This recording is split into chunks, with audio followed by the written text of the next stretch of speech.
હર હર મહાદેવ મિત્રો, જો શિયાળો છે એટલે આપણે અડદિયાનું કામકાજ ચાલુ છે, ચારણી લેવાની ચાલુ છે. બાજુમાં રોટલા થાય છે, રોટલા થઈ જાય ને તો અડદિયા થઈ જાય. જો ચારણી લેવાની ચાલુ છે. જો આપણે જોઈ ચારણી, હાલો ચારણી આવી ગઈ છે. હવે આપણે આને ઉતારી લઈએ, બરાબર? ચાલો, જય શ્રી કૃષ્ણ. ચારણી આવી ગઈ છે. હવે આપણે અડદિયાનો માલ એમાં નાખી. જો અડદિયાનો માલ આપણે એમાં નાખ્યો અને થોડીક વાર હલાવી લઈ, બરાબર? પછી આપણે બધું આ નાખીશું, બરાબર? ગુંદ આપણે નાખી દીધો છે ને હવે આપણે બદામ નાખી દઈએ, બરાબર? પછી આ કાજુ નાખી દઈએ અને હવે આને મિક્સ કરી લઈએ અને પછી અડદિયા વારી લેવું.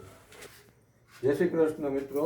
હવે આપણે અડદિયાને બનાવવાની ચારણી લીધી ને એમાં બધું આ નાખ્યું ને બધું મટીરિયલ નાખ્યું, બરાબર છે? હવે જો આપણે વારવાનું કામકાજ ચાલુ કર્યું છે. અડદિયા વારી લઈ. હવે ઠરી ગયું છે બધું એટલા, એટલે અડદિયા વારી લઈને જો એટલા અડદિયા વળી ગયા છે અને હજી એટલા બાકી છે. તો ચાલો બધા મિત્રોને જય શ્રી કૃષ્ણ. લાઈક કરજો, કોમેન્ટ કરજો અને શેર કરજો.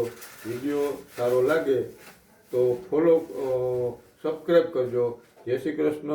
જય હર હર મહાદેવ મિત્રો.